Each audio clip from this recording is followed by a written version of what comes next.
loo xam ni lu baaxul la xamalan c'est pas de respect bon manque de respect vis-à-vis du PM mais man nag xanaa ñoom tamit du ñu dégg ñeneen ñoo xam ni ñu ngi koy wax également avec le président de la République jaru ñuy jaay tur à l'hémicycle même également dans les médias même dans les médias ça au quotidien tous les jours et tout ça fi nga xamante ne institution ñëpp toog di seetaan et tout ça deuxième personnalité de l'État et tout ça foofu la nekk tey bu yàlla defoon tey dara jot président bi moom moo koy wuutu ngay permettre sa chef de l'État ki nga xamante ne tey moo tax tey ngeen nekk foofu noonu ñu koy wax lu ñaaw sans pour autant kenn wax ci mais loolu ça se comprend ñoom dañoo jàpp ni Sonko moo tax ñu nekk ay député ba pare tey actuellement ñoom ñaar dañoo am conflit dañoo am problème parce que quoi qu'on puisse dire tey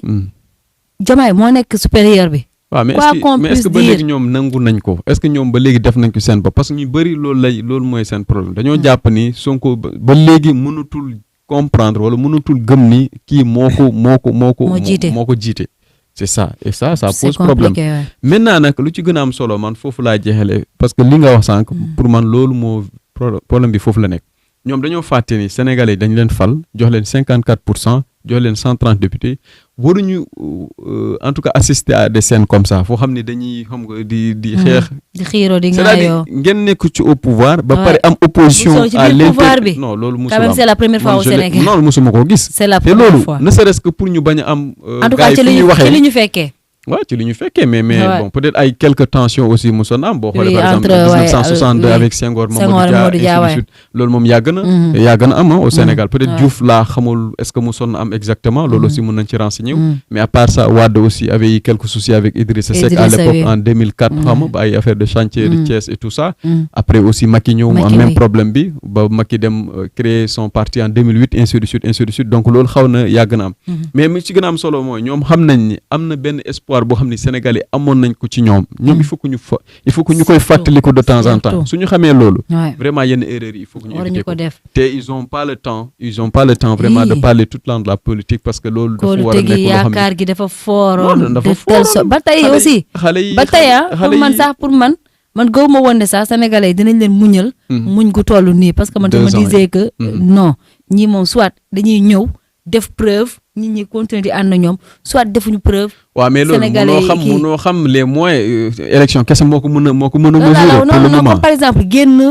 comme ni ñu doon manifester tout ça man très sincèrement patience bi sénégalais yi ça peut-être am man je m'y attendais pas du tout et tout ba pare tamit sénégalais yi gëm leen ba tey jii il suffit que tey ñu génn nañu lii moo tax affaire bi doxul ñooñu gëmaat leen ba tey jooy waaw ba tey loolu noonu yéen a ngi ko am pour man très sincèrement des preuves wala da ngeen a war a liggéey réew mi ba ñëpp war cee mën a gis seen bopp parce que jeunesse bi dañoo am si yéen yaakaar mais koo gis mi ngi jooytu secteur yëpp économie bi yëpp taxaw moo tax te loolu ci ay décisions yoo xam ne yu bëri jëloon nañ ko te bon peut-être de manière précipitée yoo xam ne dañ ko yàkkamti loolu moom chef de l'État aussi wax na ko bay passé te loolu mu nekk loo xam ne réalité la man mun naa d'accord boo demee c'est-à-dire boo ñëwee en tant que njiit li nga war a njëkk a def mooy xool saytu def un bilan xam réellement lan lañ la jox li nga hérité lan la mais mun nga ko def de manière graduelle da nga koy def ndànk-ndànk mënoo ñëw jël ay décision par exemple le BTP nga arrêté lépp nga ne ko non képp koo xam ne bëgg nga tabax il faut que ma xam est-ce que am nga ay papier alors que boo ko arrêté il y a beaucoup de personnes yoo xam ne daf leen concerné nga arrêté BTP boo ko arrêté par exemple ñu doon jaay seen ciment mënatuñ ko def ingénieurs yu doon gérer yenn chantier yi mënatuñ ko def manœuvre yi mënatuñ ko def ñu doon jaay sax ndekki aux alentours chantier yu mbag mënuñ ko def charrette boo xam ne peut-être da doon indi ndox et tout ça il y a beaucoup de personnes yoo xam ne dañ doon dépendre ci secteur boobu lañ ko arrêté ko donc ainsi de suite ak yeneen yoo xam ne aussi mën nañ ko waxee noonu ci secteur yu bëri on parle de 30 000 et quelques personnes yoo xam ne dañ leen licencier est-ce que c'est confirmé surtout par rapport ak chiffre bi et tout ça loolu yëpp mu nekk loo xam ne réalité la mais xam nañ ni ñu bëri tey am nañ problème emploi au Sénégal dañ leen jëlee ci seen bërëbu liggéeykaay parce que bon ñoom jàpp nañ ni c'est des contrats politiques la woon ñenn ñi pour motif économique bi nga xamante ne permettre na ko état permettre kii loi bi peut-être permettre na ko entreprise mu def ko mais mënoo dàq nit ki motif économique même boo demee bay recruter waat ñeneen jëlaat leen ñu fa nekk. waaw loolu la loi bi permettre mais ñoom dañoo gis ne que dañoo indi ñeneen. que ñooñu noonu et tout ça. c'est ça donc mu nekk loo xam ne yooyu yëpp paramètres yooyu boo ko xoolee ak yeneen secteur aussi mën nañ ko wax. nous aussi on est concerné mooy les médias. loolu dinañ ci def beneen taxaw seetlu à part. wax na ci bee passé également fonds d'aide boo xam ne dañ ko doon joxe. mais également le fait que depuis lors ba léegi nangu recevoir les patrons de presse mooy le patronat. xam nga wax na ko bee passé mes portes sont ouvertes xaw ma genre affaire yooyu noonu. je trouve quand même que cette fois-ci c'est un peu pour terminer par rapport ak point boobu la li nga wax. bon il a un peu pris quand même ses responsabilités même si des na mooy par rapport li ngay wax. mu war ñu fan la ñu mën a jëm ci situation bu mel ni tension bi est-ce que jar na ñuy continuer ci loolu. wala il est bien ñu arrêter jël décision boo xam ne bu ferme la xam ne ñi mënatul continuer. maintenant nag boo ko waxee ñuy déglu wala ñeneen peut-être dinañ jàpp ni ñii c'est des opposants encagoulés dans le domaine des médias bon ñu bëri noonu la ñuy jàpp. mais xam nañ ni actuellement parce que du loolu du arrangement wu kenn si ñoom. du arrangement population wu sénégalaise. mais xam nga luy problème bi. man j'aurais aimé. je te jure ñoom ñaar ñu ànd. liggéey dëkk bi ba 2029. bu ko jëree kii amaat deuxième mandat ñu liggéeyaat ñoom ñëpp ay xale lañu. nee nañu projet bi fii ba 50 ans la. waaw est-ce que kon tey mën nañoo xaar projet bi dem fii ba 10 ans. avec tout ce qui se passe les tensions qui sont là et tout ça. non mënul nekk xanaa condition ñu kii xam nga. mu ngi noonu loolu moo tax ma ne la. man loolu laa xaarul woon. parce que man je m'attendais que même nit ñi bañ doon joxe exemple pouvoir day changer nit et tout ça ku nekk kii bëgg na certes day convoiter keneen kii mu ngi ci peut-être tey gis na tey bëgg na cee des ak lépp je peux comprendre tout ça mais man je me disais que ñoom. am nañu benn formation bi wala am nañu benn gëm-gëm gi. ba pouvoir du fëkk seen bët. du leen changer ba pouvoir du leen changer. ba pouvoir du yàq xaritoo bi nga xamante ne moom moo fi amoon. ba pouvoir du yàq dara li nga xamante ne moom moo nekkoon seen diggante. au contraire dañuy assister à benn duo boo xamante ne nit ñi dañ koy gis. naw ñu ci inspiré wu ci yeneen dëkk ci lépp tellement que voilà tellement que ñëw nañu ay xale lañu gëmuñu kii mais gëm nañu que ne ensemble ils peuvent développer ce pays là ñu liggéeyee ko noonu ba loolu waxuma la 50 ans de waxuma la 50 ans bi ñoom bi ñu espérer woon de mais plus de 100 ans dinañ fi toog parce que duñu soxleeti keneen c'est ça ñun dëkk bi soxlawuñ ci dara lu dul ku ko ñoŋal dara lañ ci bëggul. lu dul ku développer dëkk bi liggéeyal dëkk bi Sénégalais mën a gis seen bopp boo yeewoo xoolal na carburant bi jar litre 1000 francs tant que sénégalais ñu ngi koy mën di ko jënd. doo dégg ku ko jooytu. waaw c'est ça mais loolu day fekk nga liggéey de. na ceeb bi yokku. na ceeb bi jar kilo 1000 francs. location bi na nekk boo amee yenn salaire yi même boo loué yenn doo metti c'est ça mais tey boo gisee tey. sa salaire munoo cee fay sa appartement munoo cee faju munoo cee def dara. et tout ça c'est parce que pouvoir d'achat bi moo amul. te pouvoir d'achat bi la moo koy indi économie bu dox. économie bu dox la moo koy indi. ay waxtaan ay jëfe ay politique yu baax ñu savoir anticiper comme on dit et tout ça ay politique yu baax ñu teg ko ñu ne lii nii pour économie bi la loolu mooy ñoŋal kii pouvoir d'achat bi tant que mu ngi am doo dégg sénégalais kii parce que ñëpp a bëgg dund bu neex waaw mais ñëpp a bëgg dund bu baax loolu bu amoon sax booy bon xale yi je veux dire les sénégalais duñ jël gaal di naan dañuy dem Espagne et tout ça bay boo gisee tey ñii di dee ci gaal bi comme ni nga ko waxee ñi nga xamante ne tey ñu ngi jël ay yenn risques yi ci yenn liggéey ak yëpp et tout ça te malgré que li nga ciy gagné sax taxu koo kii mais pour bañ a toog wala pour am yaakaar que ni am gëm-gëm mais man sa ngëm-ngëm bi nga xamante ne jeunes yi amoon nañ ko ci pouvoir bii nii très sincèrement mu ñëwaat fii nii ak sa slogan bi ñu jaayoon Diomaye mooy Sonko tey jii ni ñu ñëwaat ci ay Diomaye nekkatul Sonko. waaw mais li nga wax noonu xam nga wax nga léegi nii Diomaye peut-être mu jël ses responsabilités mun nañ xam nañ ni mënul continuer soit mu démettre le PM et tout ça mais man dama lay laaj benn question est-ce que Diomaye ñamee na am opposant bu mel ni Ousmane Sonko parce que dans tous les cas bu ñu ko jëlee ci PM bi je veux dire il va peut-être retourner à l'Assemblée nationale loolu aussi mu nekk beneen interrogation la parce que ñu bëri nee nañ dafa suspendre mandat bi ñu ne dafa démissionner loolu aussi leerul te xam na ni il a la possibilité de retourner à l'Assemblée nationale te foofu nag il va mener la vie dure comme on dit à Diomaye te foofu bu fa nekkee moom mooy nekk deuxième personnalité de l'État après xamuñu yenn circonstances mooy am duñ ko ñaanal yàlla ay coup d'état loolu musul am duñ ko ñaan on va pas le dire vraiment loolu musul kii xamuñ je veux dire de manière kii c'est après c'est lui qui sera peut-être à la place et yu mel noonu donc je veux dire est-ce que tey Diomaye ñame na ni am un opposant comme Ousmane Sonko man loolu moo ma desee leer. man de je ne pense pas que loolu mu am gëm naa waxam fi mu ne bon non du moom moo ko wax mais pouvoir peut-être terewu ko nelaw certes am na ñi nga xamante ne jëlee nañ kàddu gi feneen que. kan moo wax loolu. Diomaye ci wax ji ok mooy ci samedi pouvoir terewu ko nelaw. man peut-être dinaa ko jëlee ci angle boo xamante ne peut-être. pouvoir sonaluma wala pouvoir yàllaa koy joxe moo ma ko jox ma nangu ko di ko doxal peut-être moom tey Diomaye à 2021 wala 2020 boo ko yeewoon nga ne ko yaay nekk président du Sénégal 2024 du ko mos a gëm du ko gëm c'est ça donc tey bu ko yàlla falee man ma gëm ne yàlla mooy fale yàlla mooy joxe kii ak qu'importe opposant bu fi mënta nekk que mu nekk Ousmane Sonko ku mu nekk keneen ak keneen heure bu yàlla jeexalee nguuram gi jour boobu lay jeex ok donc man dama gëm nit ki pour man da nga war a liggéey def ay résultats prouvés sénégalais ñoom ñooy fal ñoom ñooy folli pour nga mën a wax ak ñoom nga mën a wax ak ñoom parce que bilan bi confrontation bi est-ce que ñame na di xam nga parce que ñoom ñaar pour man ñoom ñaar xamante nañ parce que li taxoon ba ñu bokk idéologie ba bokk parti parce que ñoom ñaar xamante nañu ñoo bokk gëm-gëm ñoo bokk lépp ba pare dañoo cheminer ndoo ensemble man pour man warul mën a gëm loolu mais man au delà de am ragal am opposant bu virulent wala leneen man je me dis que priorité moom président Diomaye mooy digganteem ak sénégalais yi digganteem ak waat gi nga xamante ne bañ ko falee waat na ko nee na man lépp li nga xamante ne mooy dëgg mooy justice mooy lépp li nga xamante ne day ñoŋal dund askanu Sénégal ci laay dox man pour man loolu moo war a nekk